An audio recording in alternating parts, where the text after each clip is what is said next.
Hello class, so today we're going to discuss what is theater. I am still doing some different things with the course, and I wanted to make sure that one, you could see me and hear me, but also look at how the course is laid out as we discuss what is theater. So, the first thing on the soft chalk for this lesson is the what is theater checklist. Remember, for every week you're going to always review the learning objectives for the module, and you can read the focus questions for the topic. So for this chapter, you're going to read the very first chapter in your book. Remember, it's an online book. And it's mapping reality. Starts on page 10 and it goes through page 53. So make sure you read the first chapter, and it's a good overview of what is theater. Remember, you already read the impulse to perform.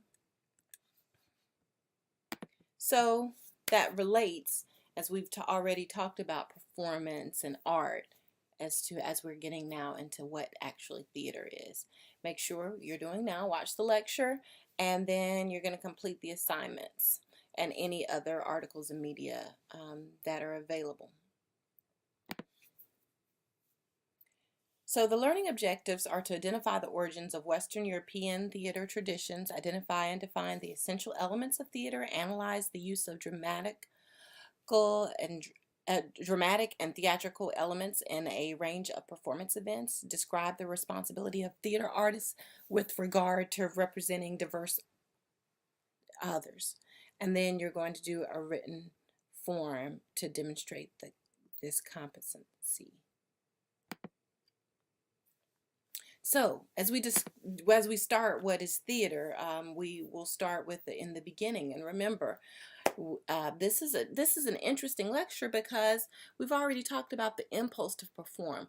Oftentimes, as children, we have that impulse to play, and you may have already created some theater without even realizing it as a child. That word play is actually a fun word that we do as children. So in the beginning, there were all types of performances, even for us as children, but also in the beginning of time. Here's a Sanufo mask dancer, and we will discuss, as we've discussed, performance, wearing that mask, and that's what we do in our day-to-day life, but that is what theater is as well. How did theater as an art form arise? Through myths, which we'll talk about, as Greek theaters was pretty much the beginning of Western theater. Storytelling, which we have and will continue to talk about.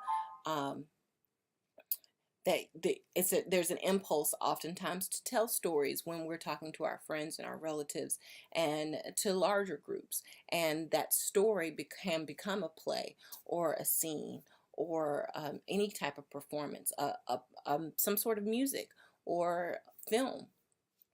And oftentimes theater is born out of ritual, as we see with these dancers, as we've understood with Native Americans, and lots of different cultures and traditions, that there's a ritual, and that ritual somehow becomes a performance. Think about even if you go to church on a every other Sunday, or Sundays every week. Think about the ritual that you experience at your church, and if you've experienced other churches and how those rituals are different, but it's still a performance in its right. You're still a spectator oftentimes, and sometimes you might get up and participate as well. So those are all the aspects of how theater arises. We talked about the instinct to play.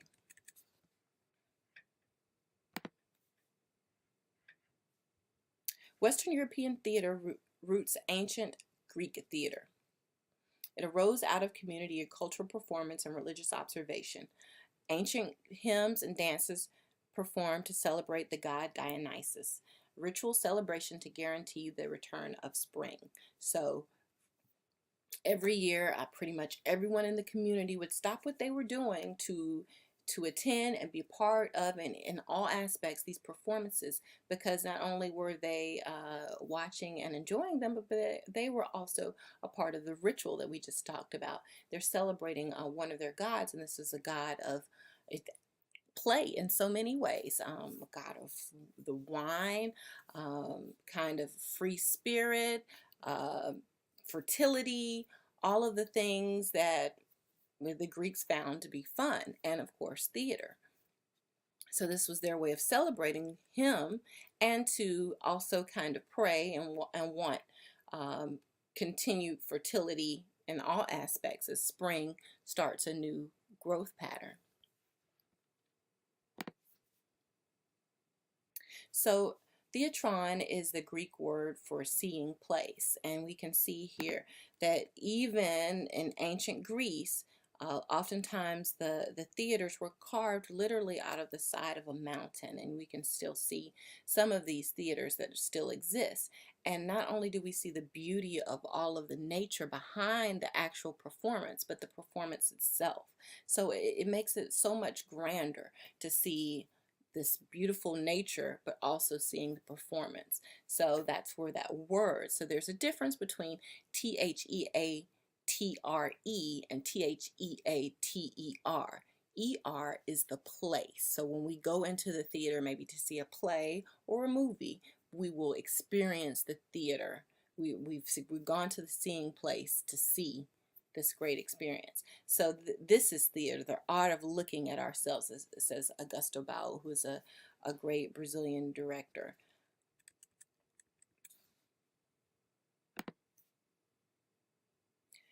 So Greek theaters were what we discussed, and their plays were often based out of myths. And why were myths written? Myths played a key role in Greek drama. Myths played a role in everyday Greek life. So again, we talked about storytelling in everyday life, but then also storytelling in the bigger sense of seeing drama. This was the same even for Greeks. They explained the unexplainable. They justified religious practices, gave credibility to leaders, gave hope. They were polytheistic, meaning there's more than one God. So there's a God of this and the God of that and the God of this and the God of that, not just one. It's certain they were centered around the 12 Olympians, those are the primary Greek gods.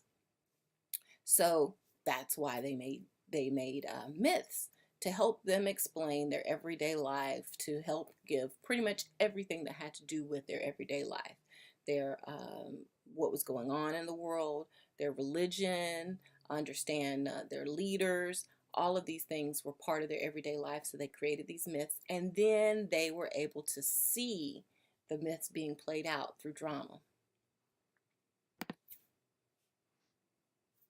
So we'll talk about tragedy, and you will read about a very specific tragedy in that first chapter, Greek tragedy.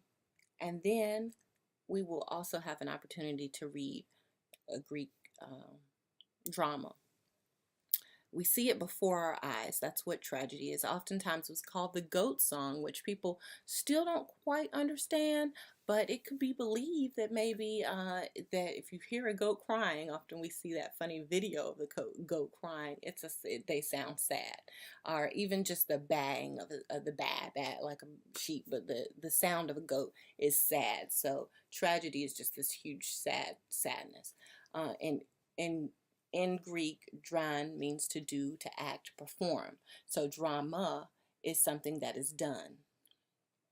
Diphthongs were hymns to Dionysus. We already discussed who is Dionysus. Well, they made these hymns to celebrate this god. And when they started to write these plays that became these dramatic tragedies, they would get 50 chorus members, these men who would often sometimes believe to wear goat skin. So maybe that's where that term tragedy came from. That was the clothing that they wore oftentimes as well. And it is believed that the first person to step out from this group of chorus members was named Thespis, and that he started to talk and created dialogue. And that was the first time, that's where that word, if you've ever heard the word thespian, which means someone who's involved in the dramatic arts, he was the one who first started the idea of dialogue, of a play. It's not just these people standing there performing and singing or chanting these hymns. Now we're actually seeing some things go on between specific people.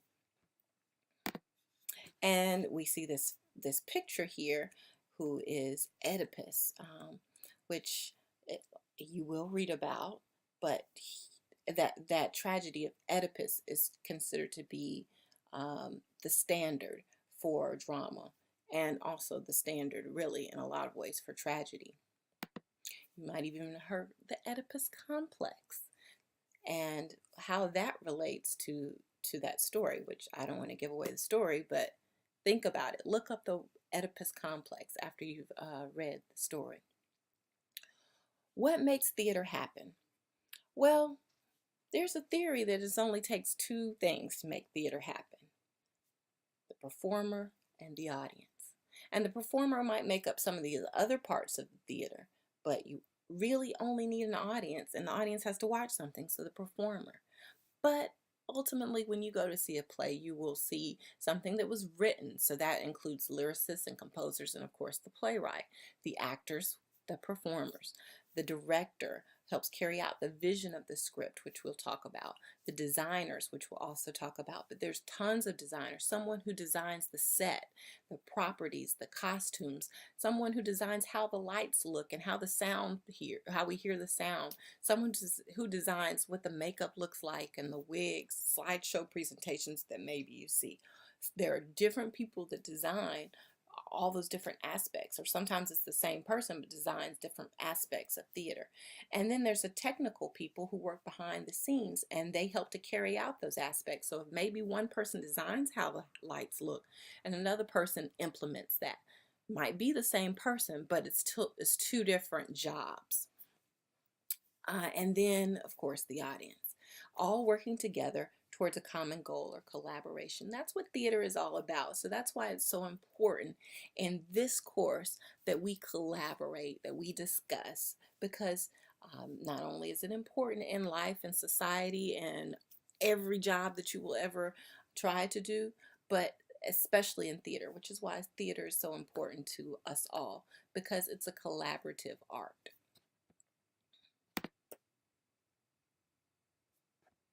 Make sure I'm going in order. So now we'll talk about the elements of theater. Of course, you need a space. It can be the actual stage, or it might just be literally a space where it's shared by the audience and the actors living in a making it a live event. So when you go to, you might even think of it in terms of a classroom. If you go see your professor give a lecture, that's the space of you as the audience and the professor as the performer. But of course, there are other elements in seeing your professor. But if you consider it the same way, or even as we talked about in church, if you want to think of it that way. And again, there are other elements in terms of church besides just giving a performance, but there's someone that's in the front, and then there are the parishioners that are watching. So there's a shared space. Then there's the elements in terms of theater. We talked about actors involving impersonation and performance. The audience involving willing suspension of disbelief and empathy. Two great things that audience members must have. And that's important if you learn anything in this class, that empathy, being able to understand and feel how someone else feels, even if you've never been in that situation. And that's what we do when maybe you or your girlfriend or your wife or your mother or anyone in your family watches a performance, a play, a television show, a movie. If you're like me, you might even watch a commercial where you start to cry. You're empathizing with what you're seeing. No, you are not the person on the screen, but you might not have even experienced that before. But if they're experiencing a profound loss, then you empathize with that. And then the willing suspension of disbelief. You believe that it's true, even though you know that it's just a story. You start to cry, even though you know that it's not for real. That's the willing suspension of disbelief. Every time you turn on the television to watch something, you turn on Netflix to watch something, you turn on YouTube to watch something, and you've decided, okay, now I'm ready to watch this and enjoy it. You can't stop to say, but that's not really them, that's an actor, but that's not really where they are, that's a set. The same thing when you go in to see a play. You drop all of that and you enjoy the story. The content is the material performed. And then we will constantly in this class continue to use and discuss and think about the possible functions of theater and performance. And remember that there are other possible functions, but these are the ones that our theater community came up with. And I want you to consider them when you see performances and when you or even attempt to make a performance, that it should somehow, and maybe not all of these things, but what things does it do? Um, Enlighten or teach, foster community, delight the senses visually and orally, arouse emotion, provoke questions, challenge our worldview, make us a little uncomfortable. I didn't think of it that way, but yeah, I can start to think of it a different way. Does it encourage a reflection about difficult issues, inspire personal and or societal change, to evoke admiration for the performer's skills? That actor is good. That singer is great. That dancer is amazing. Those are all parts of watching the performance. That's what we see with the Grammys and the Oscars, the admiration of that performer's skills to reflect our experiences. I've experienced something like that. So that's how that empathy comes into play sometimes as well. I know what you're going through. I know what that character's going through, even though it's not really true. I can understand because I've gone through it. To evoke a visceral, a physical response. Does it make you laugh without thinking about it? Does it make you have goosebumps? Does it make you scared or jump? Those are visceral responses. Does your heart start beating faster? That's visceral responses that you see from watching something that's not real. That's amazing. And ultimately, all of that happens to entertain.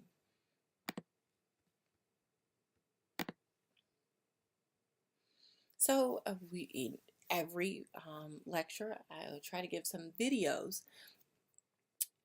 More often than not, give videos so you can ask questions of yourself as you watch the videos and consider some of the points that we've discussed in this lecture and through this lesson, and even what you've read as you look at the videos, because now you know what you're looking at in terms of performance.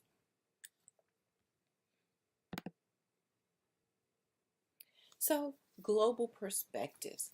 That's one of the things that this class is about, as it's a global learning course, and and it's a general education course. So not only are you getting these things that you learn about specifically theater, but as it relates to you in so many ways in your culture and what you've decided to do with your life, because that ultimately relates to all of us in terms of global perspectives. Diversity and multiculturalism in contemporary theater and performance. There are diverse voices and diverse forms, various types and forms. So now we see theater that includes, we just talked about slides. And oftentimes in earlier theater, there was not this huge emphasis on technology, video, parts of theater that we maybe didn't see before, but that bring in a global perspective. There are diverse voices in theater.